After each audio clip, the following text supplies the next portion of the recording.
देश की सियासत में कन्हैया इन दिनों इतना फेमस हो चुका है कि देश के प्रतिष्ठित विश्वविद्यालय के नाम के साथ उसका नाम जोड़कर सियासी पारा खासा गर्मा रहा है।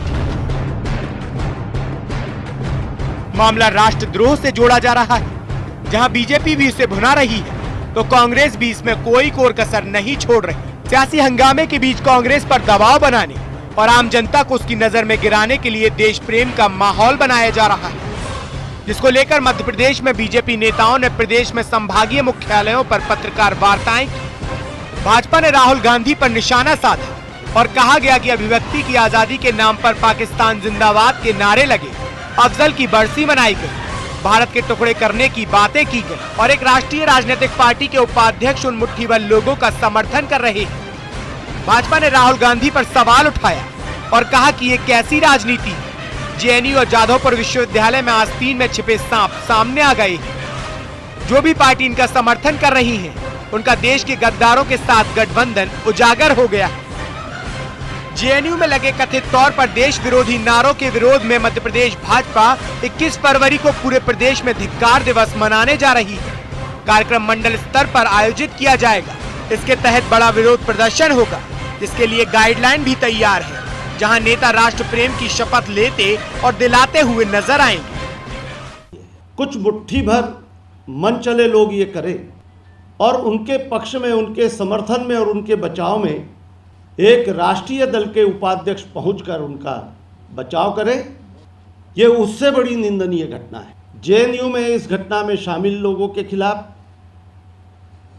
और उनके समर्थन में खड़े लोगों के खिलाफ हम प्रदेश भर में भर्त्सना करेंगे, निंदा करेंगे, धिक्कार करेंगे। हम पक्ष और विपक्ष को न सोचते हुए इस वक्त राष्ट्र के हितों को सामने रखें, पूरे राष्ट्र को सामने रखें, न किसी राजनीतिक दल को सामने रखें।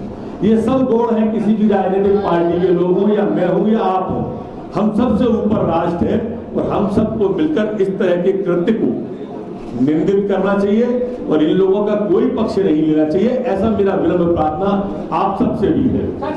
हमें और भी कई अवसर मिलेंगे और भी कई चीजें मिलेंगी जिनके माध्यम से हम एक दूसरे पर, लेकिन जब राष्ट्र का हित आए तो हम सबको एक हो जाना चाहिए और हम सबको पूरा प्रहार उन राष्ट्र विरोधी ताकतों के खिलाफ करना चाहिए। हम कांग्रेस पार्टी से ये मांग करते हैं कि उन्होंने जिस तरह से राष्ट्र विरोधी लोगों का समर्थन वहां पर जाकर किया है, इसके लिए वो देश से माफी मांगे। कांग्रेस का जो दृष्टिकोण है वो इसमें उचित नहीं है। निश्चित रूप से असामाजिक तत्वों को इससे बढ़ावा मिलता है इस तरह के दृष्टिकोण से। एक तरफ भाजपा इस मामले में कांग्रेस पर सवाल खड़े कर रही है और धिक्कार दिवस मनाने की बातें की जा रही हैं। वहीं दूसरी ओर कांग्रेस भी इस मामले में विरोध करने से पीछे नहीं है। कांग्रेस का आरोप है कि भाजपा सरकार देश की शैक्षणिक संस्थाओं का भाजपाईकरण करना चाहती है, जिसका कांग्रेस विरोध करती है और इसके लिए कांग्रेस 22 फरवरी को प्रदेश में जिला स्तर पर संघवाद से मुक्ति दिवस मनाएगी, जिसके जरिए संघ की मुखालफत की जाएगी। 11 दिन बाद भी क्या उनके खिलाफ कार्रवाई नहीं होगी? मुझे पूरी जानकारी है कि कार्रवाई क्यों नहीं हो रही है। कार्रवाई इसलिए नहीं हो रही है कि वो लोग अखिल भारतीय विद्यार्थी परिषद के और भारतीय जनता पार्टी के कार्यकर्ता हैं, जिन्होंने जेएनयू के में जाकर राष्ट्र विरोधी नारे लगाने का काम किया है। 22 तारीख को इस देश के संघवाद के खिलाफ, इस देश के मनुवाद के खिलाफ, इस देश के आतंकवाद के खिलाफ समूचे जिला इकाइयों पर 22 तारीख को कांग्रेस पार्टी प्रदर्शन करेगी और पुतला दहन का कार्यक्रम करेगी। जेएनयू के अंदर राष्ट्र विरोधी जो गतिविधियां हुई हैं, जिस प्रकार से नारे लगाए गए हैं, जिस प्रकार की स्थिति है, हमारी मांग है कि जो असल अपराधी हैं वो आज तक पुलिस से पकड़ से बाहर है और उन लोगों को पुलिस पकड़ने में नाकाम हो रही है। क्या बात है, क्या वो पीडीपी के द्वारा भेजे हुए लोग इस जेएनयू के अंदर थे कि या फिर वो जिन लोगों के पास सरकार है उनकी विचारधारा के लोग हैं जिन्हें पुलिस अभी तक पकड़ नहीं पा रही है और दूसरे लोगों को लगातार राष्ट्रद्रोह के केस के अंदर बंद करने का काम कर रही है। स्पष्ट हमारी मांग है, जिन्होंने देश विरोधी गतिविधियां करी है उनकी गिरफ्तारी हो, ये हमारी सबसे पहली बात है। कथित राष्ट्र विरोध का आरोप, जिसे फिलहाल सिद्ध भी नहीं कर पाई है सरकार, इस मुद्दे पर सियासत थमने का नाम नहीं ले रही है। सत्तासीन दल धिक्कार दिवस मनाने जा रहा है तो विपक्ष मुक्ति दिलाने की बात कर रहा है संघवाद से। ऐसे में किस दिशा में जा रही है देश की शिक्षा व्यवस्था और कहां जा रही है देश की राजनीति, ये विषय वाकई सोचने के लिए मजबूर कर रहे हैं। Report IND24।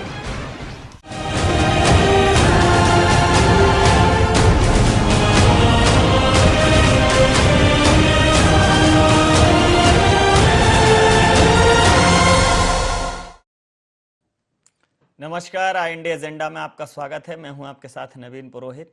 चर्चा को विस्तार देने के पूर्व IND एजेंडा के पॉइंट्स पर नजर डालते हैं। JNU मामले पर आखिर क्यों गर्माता जा रहा है सियासी पारा?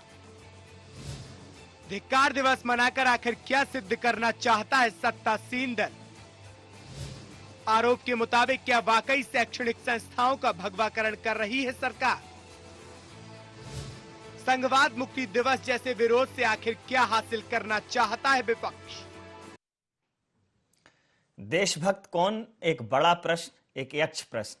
इस पर बातचीत करेंगे, पड़ताल करेंगे। वर्तमान में देशभक्ति को लेकर जिस प्रकार के आरोप प्रत्यारोपों का दौर राजनीति के गलियारों में देखा जा रहा है, उस पर गंभीर पड़ताल करने की जरूरत है। आज हमारे साथ चर्चा करने के लिए मौजूद हैं भारतीय जनता पार्टी के प्रदेश प्रवक्ता रजनीश अग्रवाल जी, कांग्रेस के प्रदेश सचिव मृणाल पंत साहब भी हमारे साथ हैं, वरिष्ठ पत्रकार राघवेंद्र सिंह साहब भी हमारे साथ इस चर्चा में मौजूद हैं। आप तीनों महानुभावों का बहुत बहुत स्वागत है IND24 में।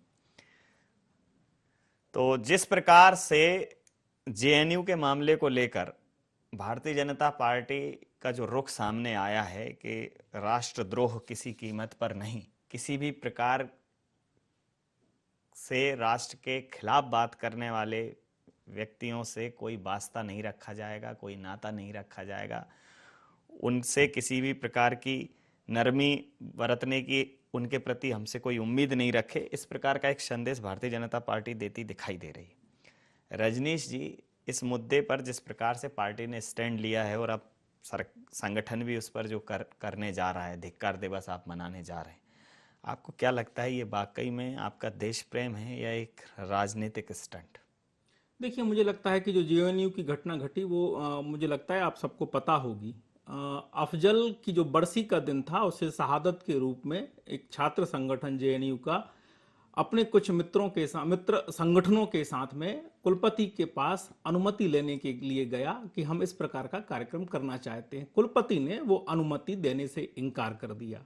वो अनुमति देने से इनकार करने के बाद वो संगठन अपने कार्यकर्ताओं के साथ में इकट्ठा होता है और संसद पर हमला करने वाला, फांसी की सजा पाने वाला अफजल गुरु की शहादत मनाई जाती है और वहां नारे लगते हैं कि भारत की बर्बादी तक जंग जारी रहेगी। और नारे तो मैं दोहरा भी नहीं सकता, जिस प्रकार के देशद्रोह से जुड़े नारे थे, भारत को कोई मुर्दाबाद कहे, पाकिस्तान को कोई जिंदाबाद कहे, यानी एक स्टेट को खुली चुनौती उस JNU के कैंपस में दी गई। और जो ये आपके आज मुझे बहुत अफसोस के साथ कहना पड़ रहा है कि अरुण यादव जी जो बयान दे रहे थे, PCC के अध्यक्ष हैं, बहुत गैर जिम्मेदाराना बयान दे रहे थे। अरे लिखित में एप्लीकेशन में लिखा है कि हम इस प्रकार के कार्यक्रम करना चाहते हैं। उन तमाम छात्र संगठनों ने कुलपतियों को, ये कह रहे ABVP के लोग थे जो नारे लगा रहे थे, वो स्वीकार कर रहे हैं कि हमने नारे लगाए थे, ये हमारी अभिव्यक्ति की आजादी है। और ये कह रहे थे जिन्होंने नारे लगाए DSO के संगठन के लोग और जो कन्हैया जो है और उनके बाकी मित्रगण लोग हैं, इन्होंने एक मिनट नवीन जी, इन्होंने आज तक उसको कंडम नहीं किया और जिन्होंने नारे लगाए हैं वो स्वीकार कर रहे हैं। लड़ाई तो यही है।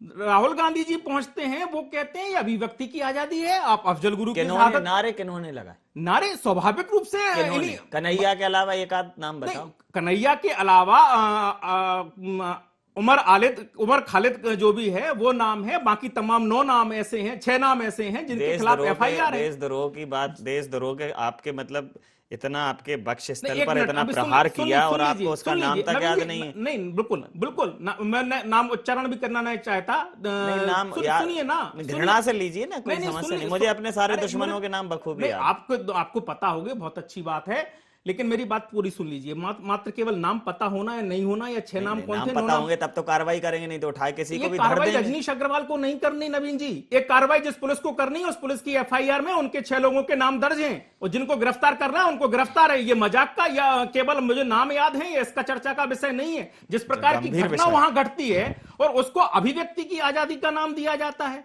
भारत के टुकड़े होने की बात कही जाती है कि कश्मीर आजादी मांग रहा है, इस प्रकार की बात वहां कही जाती है, उसके पक्ष में राहुल गांधी खड़े होते हैं नवीन जी, तो ये वाकई राजनीति मैं इस मसले पर मृणाल जी मेरे साथ हैं। मृणाल जी, राहुल गांधी जी के जेएनयू में जाने को लेकर और इस पूरे मसले को लेकर जिस प्रकार की भारतीय जनता पार्टी की और सरकार की प्रतिक्रिया आ रही है, एक तरह से आप लोगों को देशद्रोही करार दिया जा रहा है।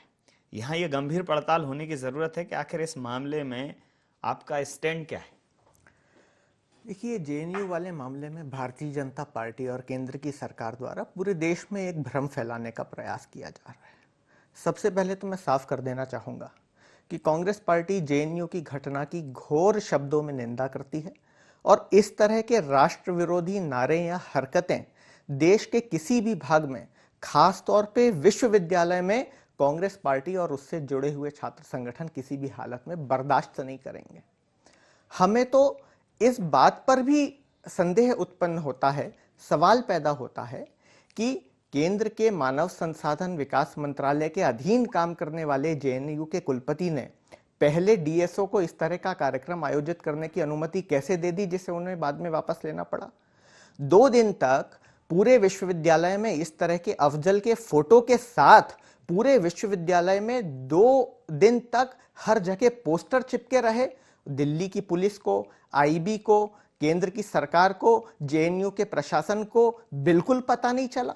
इस संगठन को कांग्रेस की सरकार ने, डीएसओ जिसने इस कार्यक्रम का आयोजन किया, 2010 में राष्ट्र विरोधी गतिविधियों के कारण इस पर बैन हमारी सरकार ने लगाया था। उस संगठन को इस तरह के आयोजन की पहले अनुमति मिल गई, जिसे बाद में छात्रों के विरोध के कारण वापस करना पड़ा। यह अपने आप में बड़ी चिंता का विषय है। दूसरी चिंता का विषय, जब पूरे देश ने मीडिया में देखा कि मां भारती का इस तरह से अपमान किया गया, हिंदुस्तान के सम्मान पर इस तरह से प्रश्न चिन्ह लगाए गए, और दिल्ली की सरकार, दिल्ली की पुलिस, केंद्र की सरकार क्या कर रही थी? आज 11 दिन हो गए हैं, लेकिन उन 6 लोगों को जिन्होंने ऐसी घृणित हरकत की, उनको आज भी गिरफ्तार नहीं किया गया है। लोग आके टीवी के स्टूडियो में बहस करते रहे, दिल्ली की पुलिस अलग अलग तरह के बयान देती रही, राष्ट्र प्रेम का पाठ दिल्ली की सरकार, केंद्र की सरकार दुनिया को पढ़ाती रही, लेकिन जो सबसे जरूरी काम था, उन 6 लोगों के गले में नकेल डालना, जिन्होंने ये घृणित कार्य किया है, आज वो खुला घूम रहे हैं और देश को पता नहीं वो कहां है। ये बड़ी चिंता की बात है। और रजनीश जी ने जो कहा, रजनीश जी, राहुल जी ने बार बार कहा है और साफ साफ कहा है कि भारत की प्रतिष्ठा पे, राष्ट्र के सम्मान पे अगर कोई भी उंगली उठाएगा तो उसके खिलाफ कड़ी से कड़ी कार्रवाई होनी चाहिए। उनके ट्विटर के अकाउंट पे, उनके फेसबुक पे अकाउंट पे, जेएनयू के उनके भाषण में, राष्ट्रपति भवन जाने से पहले, राष्ट्रपति भवन जाने के बाद बार बार उन्होंने ये बात कही है। हाँ, उन्होंने उन छात्रों का समर्थन जरूर किया है जिनके विरुद्ध राजनीतिक हिसाब किताब चुकता करने की नीयत से भारतीय जनता पार्टी अलग अलग जगह हिसाब चुकता कर रही है, जिनके विरुद्ध कार्रवाई कर रही है। और अगर उन लोगों, राष्ट्र विरोधी तत्वों को तो आपने पकड़ा नहीं, उन लोगों पर आप कार्रवाई कर रहे हैं जो राजनीतिक तौर पर आपके खिलाफ है। इसे स्वीकार नहीं किया जा सकता। राघवेंद्र साहब, आपने दोनों लोगों को सुना। इस पूरे मसले पर कहीं ना कहीं सरकार, दिल्ली पुलिस के कमिश्नर बीएस बस्सी का बयान सामने आया, सार्वजनिक रूप से आया। उन्होंने कहा कि कन्हैया ने नारे नहीं लगाए। तो नारे लगाए किन्होंने, और जिन्होंने लगाए वो हैं कहाँ? उनके क्यों नाम सार्वजनिक नहीं किए जाते? क्या देशद्रोहियों के नाम सार्वजनिक करने में क्या झिझक महसूस हो रही है? और उनको जो कठोर से कठोर दंड होना चाहिए वो निश्चित रूप से मिलना चाहिए। फिर उसके बाद प्रशासन, जेएनयू का प्रशासन क्या कर रहा था? अंततः आता तो मानव संसाधन विकास मंत्रालय के अधीन है। तो इन सब मसलों पर कहीं ना कहीं जो कवायद होनी चाहिए थी, कवायद तो हुई नहीं, प्रचार प्रसार और होहल्ला ज्यादा हो गया। देखिए, एक तो 10-11 दिन से पूरा देश इस बात को सुन रहा है, अखबारों में पढ़ रहा है और टीवी पर सुन रहा है, लेकिन हम जो सोच पा रहे हैं कि देशभक्ति के मामले को, देशभक्ति के शब्द को और देशद्रोह के शब्द को हमने बहुत हल्का कर दिया। ये वैसे ही होगा जैसे कि गली मोहल्ले में झगड़े होते हैं और उस पर पूरे मोहल्ले के लोग आगे विचार करते हैं और बाद में वो पान की दुकान, चाय के ठेले पर चर्चा का विषय बनता है। एक तो देशद्रोह बहुत भारी शब्द है और उसको लेकर जिस ढंग से बहस चल रही है पूरे देश में, उससे वो उसकी गंभीरता कम हो रही है। न केवल उसकी गंभीरता कम हो रही है बल्कि राजनेताओं की, पॉलिटिकल पार्टीज की और मीडिया की भी। मैं ये बताना चाहूँगा कि जब ये घटना हुई, मेरे दोनों साथियों ने विस्तार से बताया, अपने अपने ढंग से बताया है और वो चूंकि जिस पार्टी फ्रेम में उस हिसाब से उन्होंने बताया। लेकिन हम जो इस पूरे घटनाक्रम को दूर से एक दर्शक की भांति देख रहे हैं, तो यही सबसे पहले मेरी प्रतिक्रिया है कि एक तो हमने देशभक्ति को हल्का कर दिया है और देशद्रोह जैसे संगीन और जघन्य अपराध को भी हल्का किया है। जैसे पुलिस कार्रवाई कर रही है, लोग कह रहे हैं कि साहब 11 दिन से वो मामला चल रहा है, 6 लोग कहाँ हैं, 9 लोग कहाँ हैं, अफजल गुरु की शहादत की बात हो रही है। हमारा कहना यह है कि चाहे इसमें जो भी घटना हुई हो, पहली बात तो ये इतनी ज़्यादा राजनीति करने का विषय नहीं है, क्योंकि ये पब्लिक पॉलिटिक्स का मामला नहीं है, ये देश से जुड़ा हुआ मामला है। चाहे वो श्रीनगर के में लोग ISI के झंडे दिखाते हो, पाकिस्तान जिंदाबाद की बात करते हो या कहते हो कि इंडियन गो बैक, ये वहाँ तो चल रहा है क्योंकि वो सीमा पार का देश, सीमावर्ती राज्य है, सामरिक महत्व का क्षेत्र है, वहाँ इसलिए चल सकता है। लेकिन दिल्ली में अगर ये चलेगा तो गंभीर है और मेरा ये मानना है कि इसको लेकर केंद्र सरकार जो कार्रवाई कर रही है, दिल्ली पुलिस ने जो कार्रवाई की है, सबसे पहले वो कटघरे में आती है। अगर हम तटस्थ बात करेंगे तो तटस्थ बात यह है कि बीजेपी या संघ, जो बार बार चीज़ें आ रही निकलकर, सब जानते हैं कि JNU वामपंथी विचारधारा का आज का नहीं, वर्षों वर्ष का एक केंद्र है, जहां से JNU में जो लोग पढ़ते हैं वो देश और दुनिया में जाकर वामपंथी की विचारधारा को विस्तारित करते हैं और लोगों तक पहुंचाते हैं। ये बात पॉलिटिकल पार्टी के नाते बीजेपी के मन में या संघ के मन में जरूर होगी और उसकी काट करते होंगे। संघ के पास या भाजपा के पास जो एक संस्थान है वो है सरस्वती शिक्षा विद्या मंदिर, सरस्वती जो शिशु मंदिर जो होते हैं, वहाँ वो स्कूल की तो एजुकेशन दे रहा है, राष्ट्रभक्ति के नाम पर दे रहा हो, धर्म के नाम पर दे रहा हो, वहाँ तक तो ठीक है। लेकिन कॉलेज में आकर संघ और भाजपा दोनों कमजोर पड़ जाते हैं। और चूंकि बीजेपी की सरकार यहाँ पूरे बहुमत के साथ दिल्ली में है, केंद्र में, मैं थोड़ा सा आपसे टाइम लेना चाहूंगा इस पर, एक मिनट और। उसको लेकर चूंकि 283 बीजेपी के हैं, 336 NDA की सरकार के सांसद हैं, तो वो चाहते हैं कि इस बहाने हम JNU में अपनी एंट्री कर लें। इसमें कोई शक नहीं, अगर एंट्री बीजेपी करना चाहती है, संघ करना चाहता है, विद्यार्थी परिषद करना चाहते तो करने देना चाहिए, क्योंकि आज़ादी का मामला है। जहाँ वामपंथी जाना चाहते हैं वहाँ जाए वो अपने विचार को लेकर। किसी को रोकना, ये असहिष्णुता जिस मुद्दे पर बहुत पहले हंगामा हुआ और अब कुछ ठंडा पड़ गया है, तो यहाँ मैं मानता हूँ कि बीजेपी ने इसमें मिसहैंडलिंग की है, केंद्र सरकार ने मिसहैंडलिंग की है। लेकिन वामपंथी भी यहाँ मुझे कोई बेदाग और निष्पक्ष और दूध के धुले नजर नहीं आ रहे हैं। कांग्रेस उसमें शामिल होकर अपनी छवि को गंदा कर रही है या साफ कर रही है पॉलिटिकल माइलेज देने के लिए, वो अलग बात है। लेकिन अगर JNU में विद्यार्थी परिषद जाना चाहती है, संघ एंट्री लेना चाहता है, भाजपा जाना चाहती है, बाबा रामदेव कुछ बोलना चाहते हैं, तो हम उनको क्यों रोकना चाहते हैं? अगर हम उनको रोकते हैं तो ये भी असहिष्णुता है और ये भी देश के संविधान के खिलाफ किसी की आज़ादी पर हमला है। तो दोनों चीज़ों को हमको देखना पड़ेगा। जहाँ तक सरकार की बात है, सरकार को चाहिए कि वो इस मुद्दे पर बयान देने के बजाय कार्रवाई करे। कांग्रेस कुछ भी कहेगी रास्ते से भटकाएगी, वामपंथी कुछ भी कहेंगे सरकार को रास्ते से भटकाएंगे। अगर आप इन दोनों की बातें सुनेंगे तो देशद्रोह के मामले में सच्ची कार्रवाई करने से आप भटक जाएंगे और फिर कन्हैया जैसा मामला आएगा कि उसको बंद तो कर दिया, लेकिन अब सिर छुपाने के लिए सरकार को जगह नहीं मिल रही, क्योंकि पुलिस ने कहा कि उसने नारे नहीं लगाए थे। ये मेरा कहना है। जी देखिए, मैं 2-3 बातें बोल रहा हूँ। एक बात तो ये विचारधारा की कोई लड़ाई नहीं है, ये अभिव्यक्ति की आज़ादी की लड़ाई भी नहीं है। जो बार बार बात कही जा रही कि संघ का या विद्यार्थी परिषद का वहाँ अपना घुसपैठ बनाने के लिए इस प्रकार की कार्रवाई की गई है, इस प्रकार की घटना घटी, ये बात समझने की है। कुछ तत्व JNU में हो या देश के किसी हिस्से में हो, अगर इंडिया गो बैक के नारे लगाते हैं, अगर भारत की बर्बादी तक जंग जारी रहेगी के नारे लगाते हैं, अगर हिंदुस्तान मुर्दाबाद के नारे लगाते हैं, कश्मीर मांगे आजादी के नारे लगाते हैं, तो मुझे लगता है किसी भी कीमत पर कोई भी दल की राजनीति उसे स्वीकार नहीं कर सकती। सभी को लगता है।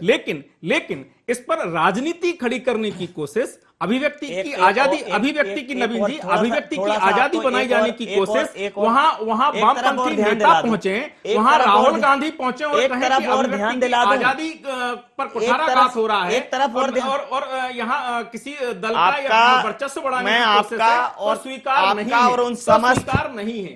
इस देश के प्रति निष्ठा रखने वाले, समर्पण रखने वाले लोगों का ध्यान पश्चिम बंगाल की जादवपुर यूनिवर्सिटी की तरफ भी ले जाना चाहूंगा, जहां जेएनयू से ज्यादा स्पष्ट और प्रत्यक्ष संख्या में छात्रों ने देश विरोधी नारे लगाए, सड़क पर निकल के लगाए, हर तरीके के नारे लगाए। उस पर केंद्र सरकार का एक सिंगल स्टेटमेंट नहीं आया है। ये जो मानसिक दबाव आया कि भाई एक मिनट नवीन जी, थोड़ा सा आप अपने आप को करेक्ट कर लें। दिल्ली में जो कोई घटनाक्रम घटती है, कानून व्यवस्था का मसला होता है, जैसे मृणाल जी ने कहा कि पुलिस ने इतने समय तक कार्रवाई क्यों नहीं की, बिल्कुल पुलिस जवाबदेह है कि वो अभी 6 लोग क्यों नहीं पकड़े गए, 5 लोग क्यों नहीं पकड़े गए, पुलिस जवाबदेह है। पश्चिम बंगाल में इस प्रकार की घटना घटी तो ममता बनर्जी जिम्मेदार हैं, देश का गृह मंत्रालय जिम्मेदार नहीं है। और वो मतलब पश्चिम बंगाल में राष्ट्रद्रोह की सीमा अलग हो जाएगी, राष्ट्रभक्ति की सीमा पश्चिम बंगाल में अलग है। देश आप नवीन जी अरे राष्ट्रभक्ति तो मेरे भैया एबटाबाद में जाके एबटाबाद में जाके निपटा देते हैं, राष्ट्रभक्त जाके। ऑर्डर का मसला जो सीमा पर नहीं है और किसी स्टेट के अंदर है, वो स्टेट म्यांमार में जाके मारा था तो क्यों छाती ठोक के बोला कि ये देखो। सुरक्षा का मसला सीमा सुरक्षा बल के अंडर में होता है या सेना का कोई ऑपरेशन होता है, उसे रक्षा मंत्रालय हैंडल करता है। स्टेट का जो मसला होता है उसको स्टेट गवर्नमेंट हैंडल करती है। लॉ एंड ऑर्डर का मसला स्टेट गवर्नमेंट हैंडल तो करती है, मुंह से बोल तो देते, गृह मंत्रालय कुछ वक्तव्य जारी कर देता, दिशा निर्देश दे देता। मुझे लगता है नवीन जी थोड़ी तसल्ली के साथ में, जिस गंभीर मुद्दे पर हम चर्चा कर रहे हैं, जिस गंभीर मुद्दे पर हम चर्चा कर रहे हैं, उतने हल्के से इस राष्ट्र के खिलाफ आवाज उठाने वाली बात को कश्मीर से कन्याकुमारी तक नहीं बर्दाश्त नहीं किया जाए। से टैकल मत कीजिए, क्योंकि जहां से आप ध्यान डाइवर्ट करने की कोशिश कर रहे हैं कि अब क्या देश विरोधी नारे लगाने, अभिव्यक्ति की आजादी पर हमला है। नहीं, मैं ध्यान नहीं लगा देश की राजधानी में इस प्रकार के नारे लगाए जाने को लेकर प्रोत्साहन करना, देश की राजधानी छोड़ो, राहुल गांधी के द्वारा देश की राजधानी छोड़ो, बार-बार किया जाना, देश की अभिव्यक्ति की देश की राजधानी छोड़िए, के पक्ष में खड़े हो जाना, गलियारे में खड़े हो जाना कि पश्चिम बंगाल में सीपीएम के साथ समझौता करना है। क्या ये राजनीति ठीक है? मुझे लगता है कि ये राहुल गांधी को बचाने की कोशिश करके ये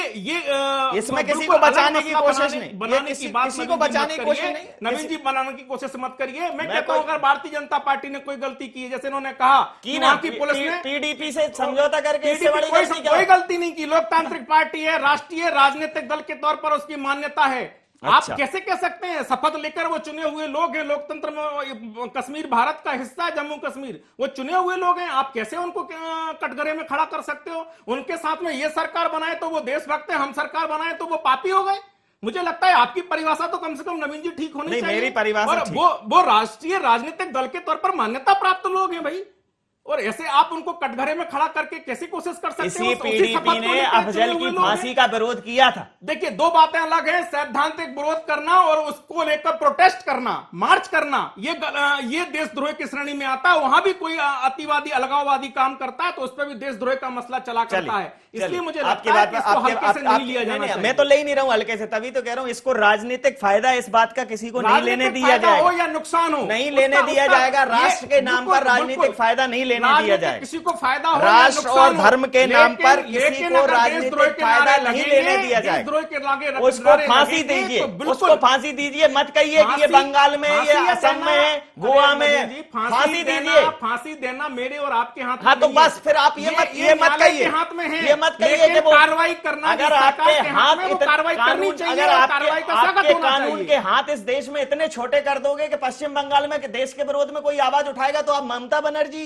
बैठी हैं वहां, इससे मतलब भारत माता और ममता बनर्जी। इस मामले में आपको दुरुस्त होना पड़ेगा। नहीं, मैं तो दुरुस्त हूं, मैं दुरुस्त हूं। इस देश का मसला है। मैं आपके दर्शकों से आह्वान करता हूं, मैं आपकी बात जरूर इनको दुरुस्त करिए कि पश्चिम बंगाल में कानून व्यवस्था का मामला होता है तो राज्य का विषय या केंद्र का विषय है? देश का विषय, एक मिनट, देश का विषय। नवीन जी, मैं बोलना चाह रहा हूं इस मामले में। जी, मैं ये नहीं कह रहा हूं कि हर एक की अपनी राय हो सकती है, लेकिन पश्चिम बंगाल में अगर देश से जुड़ी कोई बात होगी तो इसमें केंद्र हस्तक्षेप कर सकता है, गृह मंत्रालय संज्ञान ले सकता है। एक मिनट, गृह मंत्रालय तलब कर सकता है राज्य सरकार के डीजीपी को, चीफ सेक्रेटरी को और मुख्यमंत्री को, क्योंकि वो राज्य सरकार से जुड़ा मसला नहीं है, वो देश की अस्मिता से, देश के द्रोह से जुड़ा हुआ मामला। कानून तो पूरे देश में एक ही लागू होता है, केंद्र को आप अलग नहीं कर सकते। अगर एक मिनट, देश में अगर थोड़ा सा भी कहीं आप प्राकृतिक हादसे होते हैं, आपदाएं आती है, तो केंद्र उसमें हस्तक्षेप करता है, जबकि वो राज्य का मसला होता है। अगर कहीं राज्यों में कोई घटना दुर्घटना होती है तो तत्काल केंद्र से गृह विभाग या जो संबंधित महकमा होता है वो उसमें दखल देता है। चूंकि ये मामला देश की अस्मिता से जुड़ा है, देश के द्रोह से जुड़ा हुआ है, इसमें हम ये नहीं कह के बच सकते कि ये राज्य का मामला। राज्य अगर उसमें असफल हो रहा है, राज्य उसमें कार्रवाई नहीं कर पा रहा है, तो आपको इमीडिएट एक्शन लेना पड़ेगा। क्योंकि एक दिन पहले, 2 दिन पहले, एक हफ्ते पहले जेएनयू में घटना होती है और जेएनयू का विस्तार है वो घटना। जी, अगर तो मैं वही कहना चाह रहा हूं। अगर आप उसको अलग करके देखेंगे तो हम गलती करेंगे। एक मिनट, चीजों को ले जाने की कोशिश हो रही है। एक मिनट, आप मेरी बात सुन लीजिए पहले। मैं इतनी जोर से बात नहीं करता हूं, आपसे माफी चाहता हूं, लेकिन आप मेरी बात सुन लीजिए। क्योंकि जेएनयू की घटना, पुलिस का खुद कहना है कि देश भर के 10-15 विश्वविद्यालयों में, राज्यों में इस तरह की घटना करने की उनकी योजना थी। अगर वो बंगाल में होती है तो उसको उसका विस्तार ही माना जाएगा। अगर आप उसको कहेंगे कि भटका रहे हैं, हमारा कोई मतलब नहीं है कि हम केंद्र को कटघरे में खड़ा करें, गृह मंत्रालय को कटघरे में करें। वो अच्छी बात करते हैं तो तारीफ भी करते हैं, आप तारीफ तो सुनते हैं, लेकिन अगर गलत होती है तो वो सुनने का मादा रखिए और समझिए कि आखिर मीडिया इसको क्यों कह रहा है। हम ना आपके विरोधी हैं ना कांग्रेस के पक्षधर हैं, हम देश की बात कर रहे हैं। ये तीसरी बात मेरा कहना है। देखिए, मैंने एक मिनट नवीन जी, मेरी बात सुन लीजिए। मैं 1 मिनट मैं उन्हीं की बात से शुरू करता हूं, बात समाप्त कर दूं कि इन्होंने कहा कि पुलिस ने 36 घंटे तक क्यों गिरफ्तारी नहीं की। मुझे स्वीकार है, मैंने कहा पुलिस जवाबदेह है, उसको गिरफ्तार करना, कार्रवाई करना चाहिए थी। इन्होंने कहा कि पुलिस ने अभी तक बाकी लोगों को गिरफ्तार क्यों नहीं किया। बिल्कुल सवाल है, पुलिस को अभी तक क्यों नहीं गिरफ्तार किया, गिरफ्तार करनी चाहिए। लेकिन जो फिर मैं दोहराता हूं, मानव संसाधन विकास मंत्रालय का मसला हो या गृह मंत्रालय की तरफ मसला हो, जितने गैर संजीदगी के साथ में, जितने गैर जिम्मेदाराना तरीके से हम ये लगा दें कि उस पर एफआईआर क्यों नहीं की गई पश्चिम बंगाल के जादवपुर के मामले में, या उस पर कार्रवाई केंद्र सरकार ने क्यों की। इतने हल्के में किसी स्टेट के मामले में, स्टेट के मामले में दखल नहीं दिए जाते। और यही गंभीरता आज केंद्र सरकार की, यही गंभीरता हमारे ऊपर आक्षेप का कारण बनी हुई है। यही गंभीरता के हमारे ऊपर आक्षेप का कारण बनी कि अभिव्यक्ति की आजादी पर ये हमला कर रहे हैं, ये डिक्टेटरशिप चलाने की कोशिश कर रहे हैं। और राज्य के मसलों पर ओवर एक्शन करना, केंद्र सरकार का ओवर एक्शन करना, एक्शन जो करना होता है, चाहे मानव संसाधन विकास मंत्रालय के द्वारा हो चाहे गृह मंत्रालय के द्वारा हो, वो दोनों किए जा रहे हैं। कुछ मामले बहुत उजागर होते हैं, कुछ मामले जो उनकी प्रोसेस होती है जादवपुर यूनिवर्सिटी में जेएनयू से ज्यादा। लेकिन इस तरीके से केंद्र सरकार का कोई जत्था जाएगा और वहां जाके गिरफ्तारी कर लेगा जादवपुर में, ऐसा नहीं होता है। और यह बात समझने की है। और जो हैंडलिंग और मिसहैंडलिंग का मामला है,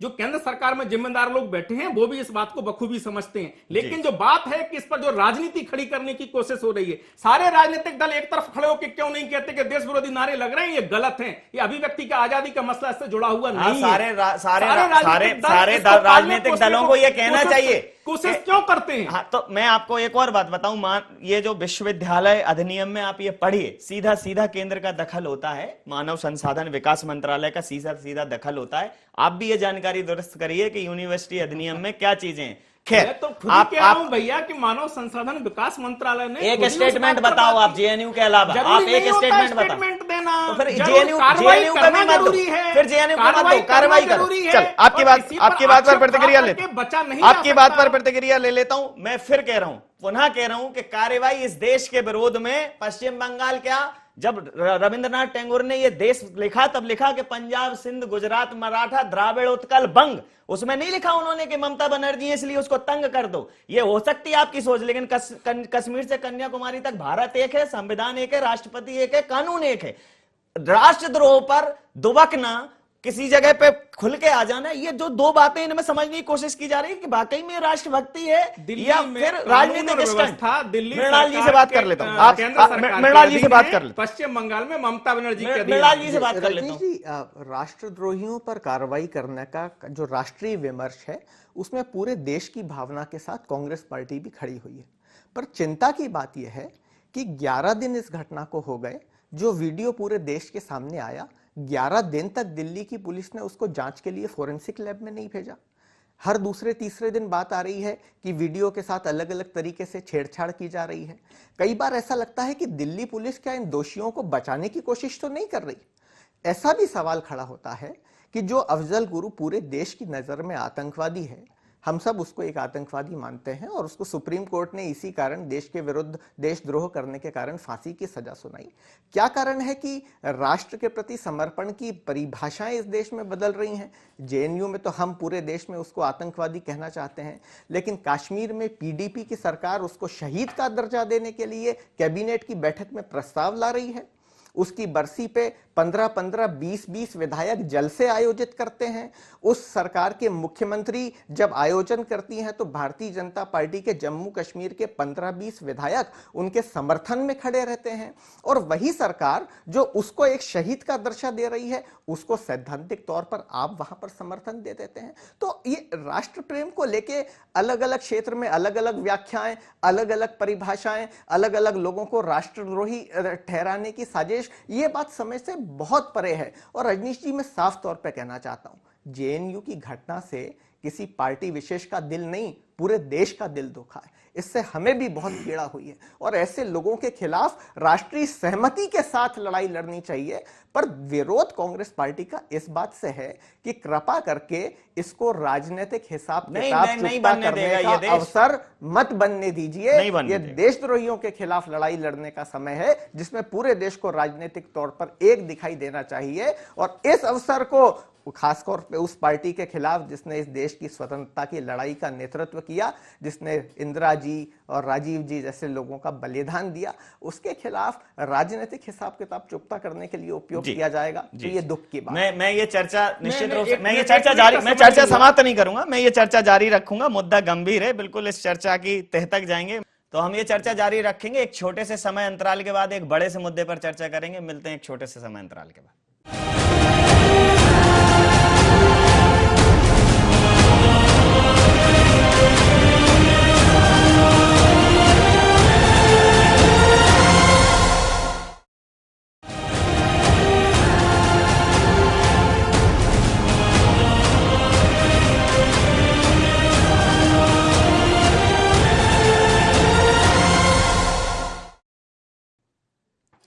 शहीदों की चिताओं पर लगेंगे हर बरस मेले, वतन पे मरने वालों का यही बाकी निशा होगा। शहीद और देशभक्त के लिए इस देश के डीएनए में जो जगह है उसको बयान करने के लिए शब्द भी कम पड़ेंगे और समय भी। लेकिन जिस प्रकार से राष्ट्रभक्ति पर, राष्ट्रवाद पर, इस विषय में एक देश में बहस छिड़ गई है कि इस देश में देशभक्त कौन, कितना नाजायज सवाल है। इस देश में रहने वाला हर व्यक्ति भारतवासी और हर व्यक्ति देशभक्त। और जो राष्ट्रद्रोह की बात करे, जो इस देश के विरोध में बात करे, उसको किसी भी कीमत पर बख्शा नहीं जाना चाहिए, वो इस देश की धरती में किसी भी कोने पर हो। इसी मुद्दे पर चर्चा कर रहे हैं क्योंकि इस मुद्दे का राजनीतिकरण ना हो जाए, इसका कोई राजनीतिक लाभ ना हो।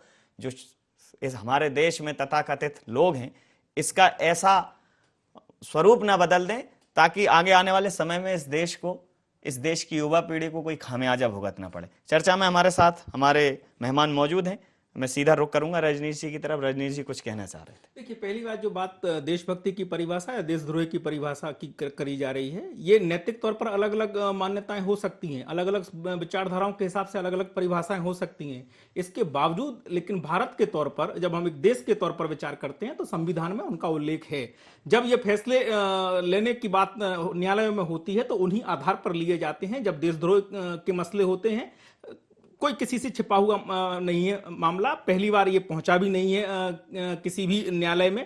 लेकिन दूसरी बात, जो अफजल की बात आती है, अफजल सबको पता है जिस ढंग से संसद पर हमला किया, आतंकवादी था, मामला लंबा चला। एक मिनट, दो तीन छोटे छोटे क्वेश्चन आपसे बिल्कुल अफजल को फांसी कौन सी पार्टी के कार्यकाल में? अरे मेरी नवीन जी, मेरी बात पूरी कर लीजिए। अफजल को फांसी कौन सी पार्टी? मैं अभी आपके सवालों का जवाब नहीं दे पाऊंगा, अपनी बात पूरी कर ले, या तो आप अपने सवाल कर लें। तो नहीं, ये तो प्रदेश के, इसका मतलब मुझे लगता है कि बात कहीं बीच में रोकने, सवाल बीच में पूछने में कोई ऐतराज नहीं। ऐतराज इसलिए नहीं, बात समाप्त नहीं हो पाई, दूसरी बात शुरू करने की कोशिश। अफजल की बात चल रही है तो मैं ये भी बताना चाहूंगा इस देश को, मैं बात कर रहा हूं अपनी। अगर उसमें लगे आपको आपत्ति है तो आप कहिएगा नवीन जी।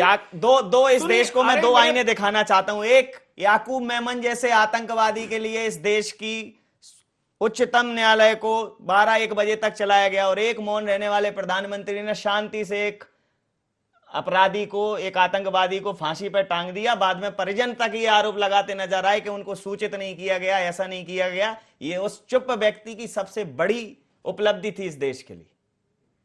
कई बार चुप रहकर तूफान उठाया जा सकता है, बिना कहीं भी शोर मचाया जा सकता है। और ये इस देश का डीएनए पानी है, इस पानी में रंग मिलाया जा सकता है। इस देश में एक रंग नहीं चलेगा, अनेकता में एकता का रंग चलेगा। आप कहिए। मुझे लगता है कि जिस प्रकार की चर्चा हो रही है, उस प्रकार की जो बात आप कर रहे हैं, याकूब मेमन का मामला, और उसमें अगर वो आधी रात को पहुंचे, बिल्कुल उस पर भी पूरा देश किस प्रकार से जूझ रहा था सबको पता है, रात में देख रहा था, और उसमें किसी राजनीतिक हस्तक्षेप की या किसी सरकार के हस्तक्षेप का मसला नहीं था। सुप्रीम कोर्ट में पहुंचे थे, सुप्रीम कोर्ट के चीफ जस्टिस ने खुद उस मामले की सुनवाई करी थी, और उसमें भी यही बात उठी थी कि इस देश की न्याय व्यवस्था ऐसी है कि एक आतंकवादी के लिए भी रात में खुल जाती है। उसमें मैंने फिर कहा कि ये देश संविधान से चलता है, मेरे तेरे या सरकार के किसी के हस्तक्षेप से नहीं चलता, और संविधान में न्यायालय की व्यवस्था स्वायत्त है। जो बात अफजल की मैं कर रहा था कि अफजल को जब लंबे वर्षों के बाद, जो मौन प्रधानमंत्री की आप बात कर रहे हैं, जब देश की का जो दबाव है वो बढ़ा, उसके बाद में फांसी हुई। लेकिन मैं वो बात कर रहा हूं, फांसी दिए जाने के बाद भी इनके जो बात पंत जी कर रहे हैं, मृणाल भाई, गुलाम नबी आजाद ने माफी मांगी जम्मू कश्मीर के अंदर कि हमने अफजल को गलत फांसी दे दी। उसके बाद में इनके रणदीप सुरजेवाला जी अधिकृत तौर पर प्रेस कॉन्फ्रेंस में अफजल जी करके उनको पूरा सम्मान देते हैं।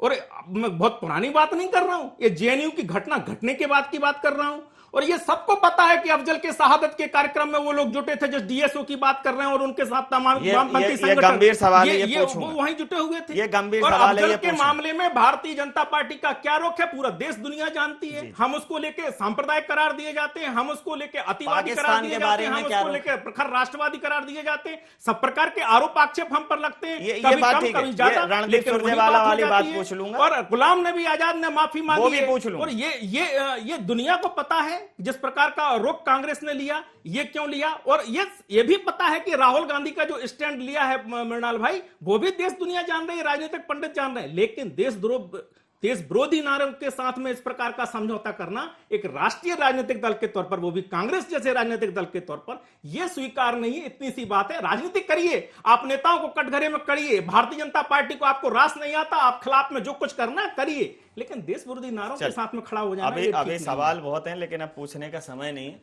मृणाल जी से प्रतिक्रिया ले लूंगा, एक एक कर आपकी बातों का जवाब दूंगा। रजनीश जी, मेरी जानकारी में गुलाम नबी आजाद ने पूरे देश में कहीं भी कभी भी अफजल की फांसी का समर्थन नहीं किया। आखिरोस जैसे आतंकवादी को फांसी पर चढ़ाने वाले लोग हमारी ही सरकार के लोग थे, और हमने ही पूरी ताकत के साथ इस देश की सम्मान की रक्षा करते हुए बिना उपद्रव के, बिना शोर शराबे के, बिना शांति भंग किए, बिना भावनाओं को उकसाए, इस राष्ट्र के हित में उसको जो सजा मिलनी चाहिए थी वो सजा दिलाई, और हमें वो सजा देने में गर्व है। हम आतंकवादियों को कंधार छोड़ने नहीं गए। हमारे समय पर संसद में हमला नहीं हुआ, हमारे समय पर अक्षरधाम में हमला नहीं हुआ, हमारे समय में पठानकोट में आतंकवादी नहीं घुसाए, हमारे समय में जेएनयू जैसे दिल्ली के दिल में लोग आके राष्ट्र विरोधी नारे नहीं लगा गए। ये सब घटनाएं मैं जानना चाहता हूं रजनीश जी, भारतीय जनता पार्टी की सरकार में ही क्यों होती है?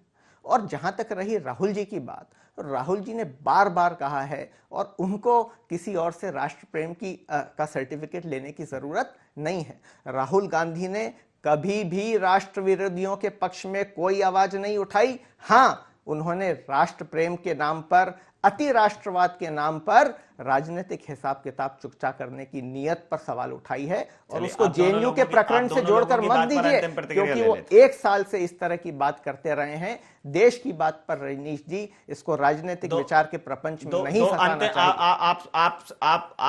आपसे पूछेंगे तो आप बोलोगे कि पूछता है, तो मैं राघवेंद्र साहब से पूछ लेता हूं। राघवेंद्र साहब, जिस प्रकार से पाकिस्तान चुनाव के ठीक पहले एक सर काटा था, 10 काट के ले आएंगे, एक मनमोहन सिंह जी ने कारगिल वाले मसले के बाद पाकिस्तान से शांति वार्ता बातचीत स्थगित कर दी थी। क्या आखिर ऐसा कारण आ गया? क्या ऐसा पाकिस्तान ने संयुक्त राष्ट्र संघ में जाकर या वैश्विक पटल पर ऐसे कौन से दस्तावेज प्रस्तुत कर दिए? ऐसा क्या स्वीकार कर लिया कि इस देश का प्रधानमंत्री बिना किसी बात करे पाकिस्तान में जाके उतर गए और 4 दिन बाद हमला हो जाता है इस देश पे? बहुत एक बड़ा सवाल।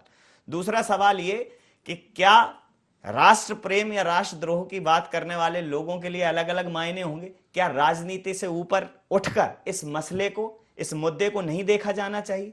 क्या देश इसमें राष्ट्रभक्ति जैसे महान कर्म को, महान धर्म को इस्तेमाल करना ठीक है?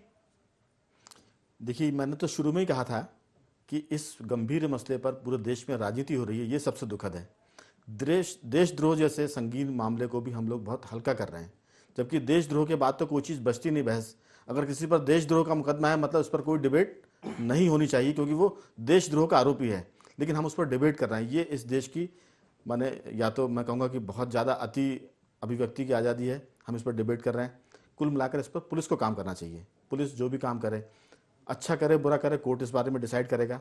लेकिन जहाँ तक आपने बात कही थी कि आखिर ऐसी क्या वजह थी, जो आपने पहला सवाल किया था कि हम जो कहते थे कि अगर एक सर कटा तो हम 10 काट कर लाएंगे, अचानक माने घुसपैठ के मुद्दे पर बातचीत बंद करने की बात करने वाली पार्टी, अफगानिस्तान से उनका पीएम जाता है, शादी ब्याह में बैठ कर आ जाते हैं, कराची पहुंच जाते हैं, नवाज शरीफ से मिलकर आते हैं। तो मुझे लगता है कई बार ये होता है, एक साइकोलॉजी होती है कि हम जिस चीज़ को बहुत बुरा मानते हैं, जिसका बड़ा विरोध करते हैं, जब हम सत्ता में या ताकत में आते हैं तो उसके निकट जाने की कोशिश करते हैं और वो छवि को खत्म करने की कोशिश, उसको वॉश आउट करते हैं, ताकि ये लगे कि हम कट्टर राष्ट्रवादी नहीं है बल्कि हम सहिष्णु हैं।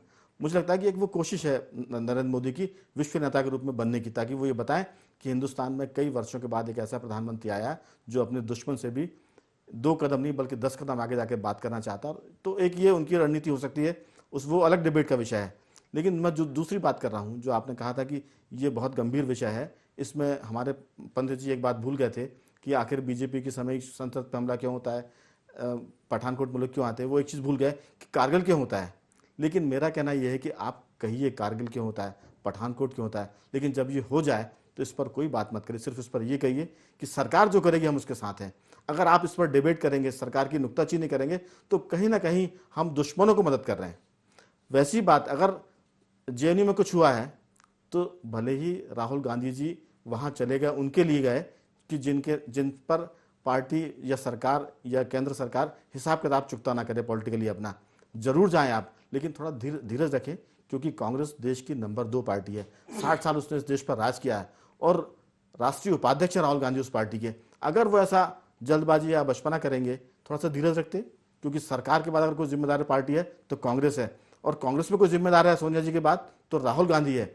आप किसी दूसरे आदमी को भेज सकते थे वहाँ, आपको जरूरत ये नहीं है कहने की हमको सर्टिफिकेट चाहिए कि कोई हमें सर्टिफिकेट देगा।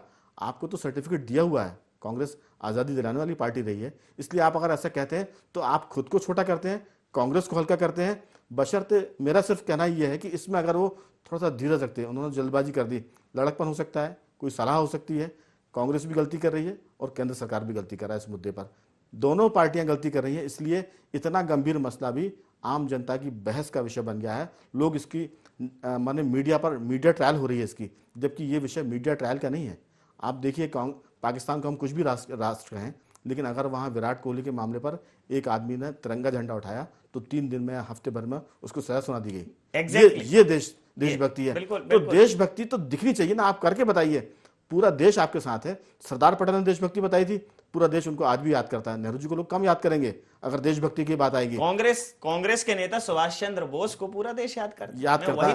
तो नेता किसी देश बीजेपी पार्टी का हो सकता है, लेकिन बीजेपी कार्रवाई करे। हमारा कहना यह है कि बीजेपी को जो कार्रवाई करनी है सख्त कार्रवाई करे ना। वो पश्चिम बंगाल में भी दखल दे, क्योंकि देश का मामला है। वो नहीं कह सकते अगर वो वहां दखल देंगे तो पूरा देश उनके साथ होगा। आज ये पहला मौका है जब देश का बहुसंख्यक जेएनयू के मुद्दे पर उद्वेलित है। उसको लग रहा है कि क्या हो रहा है, ये उसको निराशा इस बात से हो रही है कि बीजेपी जो राष्ट्रवाद की बात करती है, प्रखर राष्ट्रवाद की बात करती है, वो उस मुद्दे में एक राजनीति में उलझ गई। जबकि देश के मुद्दे पर राजनीति करने वालों से वो बाद में निपटती, पहले देशद्रोहियों से निपटती जो वहां देशद्रोह कर रहे हैं। मुझे लगता है कि इसमें कांग्रेस भी चूक गई है। और मैं सर 2 शब्दों के साथ, बिल्कुल ठीक कहा आपने, चूक गई है। और मैं इस मंच से राष्ट्रभक्त की परिभाषा गढ़ देता हूं कि जो जज्बा रखता होगा इस भू पर लहू गिराने का, बस वो ही अधिकारी होगा राष्ट्रभक्त कहलाने का। और सरकार को इस मुद्दे पर गंभीर विचार करना चाहिए, सीख लेनी चाहिए अमेरिका से, कि अमेरिका से लेके एबटाबाद तक उन्होंने उस देश की स्वतंत्रता और देश की अक्षुण्णता के साथ खिलवाड़ करने वाले उस आतंकी को क्या सजा दी और क्या दुनिया को पैगाम दिया, और हम क्या पैगाम दे रहे हैं। सिर्फ बातें करने भर से इस देश की सीमाओं की, इस देश की अक्षुण्णता की, इस देश की अखंडता की सुरक्षा नहीं हो पाएगी। और निश्चित रूप से ऐसे मसले पर सरकार को सोच समझकर कदम उठाना चाहिए था, राजनीतिक पार्टियों को सोच समझकर कदम उठाना चाहिए था, ताकि उन्हें ये बातें ना करनी पड़ती कि हमें राष्ट्रभक्ति का सर्टिफिकेट नहीं लेना पड़ता। और मैं तो इस हतप्रभ हूं कि काबा, किश्ती, हरिद्वार, ऋषिकेश को हम क्या देंगे, संतों और मौलवियों के उपदेश को हम क्या देंगे? और बेवजह के विवादों में जब सारी ऊर्जा लगा देंगे तो पड़ेगी जरूरत इस ऊर्जा की, तो इस देश को हम क्या देंगे? इस देश के नौजवानों की ऊर्जा इस देश की भलाई में लगे, इस देश की उन्नति में लगे, इस देश के उत्थान में लगे, या ये इस देश के लिए अच्छा है और इस देश का कानून इस देश की एकता और अखंडता की रक्षा करे, ये सरकार के लिए अच्छा है? क्योंकि इस देश में अंततः न नरेंद्र मोदी जी का शासन है, ना भारतीय जनता पार्टी का शासन है, इस देश में इस देश के राष्ट्रपति का शासन है, इस देश में भारत के संविधान का शासन है, भारत के कानून का शासन है, और भारत के संविधान की हर भारतीय नागरिक पूरी एकता और अखंडता के साथ सम्मान करता है, उसकी प्रतिबद्धता के प्रति अपने आप को वचनबद्ध पाता है। और जय हिंद के साथ मैं इस चर्चा को यहां समाप्त करूंगा। जय हिंद, जय भारत। IND एजेंडा में फिलहाल इतना ही। आप बने रहिए IND 24 के साथ और देखते रहिए IND 24। नमस्कार।